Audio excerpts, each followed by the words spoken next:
Why is Agile scientific? We have plenty of neurons in our brain forming connections. Cut off all those experiences which did not give us result, and we try to make use of those experiments, those experiences which have worked for us. Agile promotes the same thinking of neuroplasticity. And Agile is the neuroplasticity in the corporate world.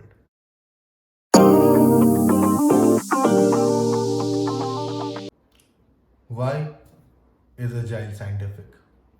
Science says that you have the best answer right now until you get the better one. And what Agile does? The same. We'll see more similarities between Agile and science.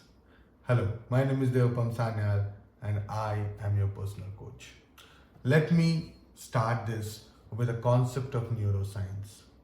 It might feel a bit boring for you, but it's very interesting. Hear me out. When we are kids, when we are growing up, what happens is that we have plenty of neurons in our brain forming connections. You know that neurons are responsible for our brain functioning. These are nervous cells, right? So there are generally trillions of neurons which are trying to form connections and form connections.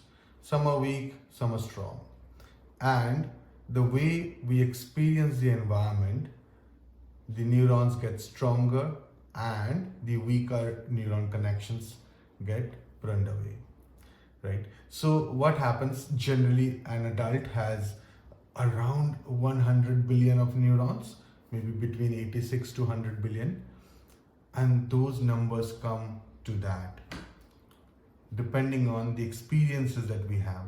If we have good experiences, positive experience, we generally form stronger connections on those things, right? You can learn so many things. That's why, in childhood, people can learn so many languages. They can learn playing instruments and so on and so forth. This is also called the critical period. So what are we focusing on? We are focusing on experiences, experiments. When a child learns to walk, it goes over, it tries to balance, himself or herself.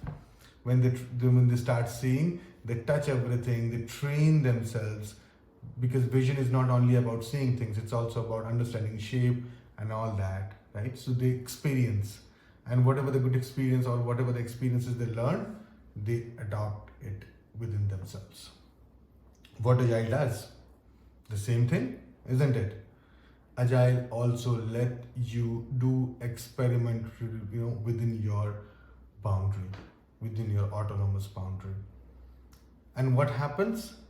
The things that you experiment, the positive experience, you keep it within yourself, you make stronger connection, and things that didn't work gets burned away. Isn't it? So we work the same way. We cut off all those experiences which did not give us result, and we try to make use of those experiments, those experiences which have worked for us, and we keep doing that. We keep improving that. Whatever we have success, whatever the success that we have got today, it's good for today. We are going to try it again tomorrow. And if we get better results, this will burn away. When you burn away, you get better results. So, Agile promotes the same thinking of neuroplasticity, which we just discussed at the beginning of the video, where your neurons are trying to form different connections. It's very plastic at that point of time. So that's called neuroplasticity. And Agile is the neuroplasticity in the corporate world. You learn so many things by doing, by experiencing, by experimenting, by failing. And that's what matters in Agile. So if you are doing Agile, remember, if you are not experimenting, if you are not continuously improving, if you are not cutting off those bad experiences and making stronger connection with the positive experiences and trying to make those positive experiences even better, you are not really doing Agile. You are just frameworking the agile with something else. If you like this content, please do subscribe, like the video, and put your thoughts down in the comment below, and I will see you soon.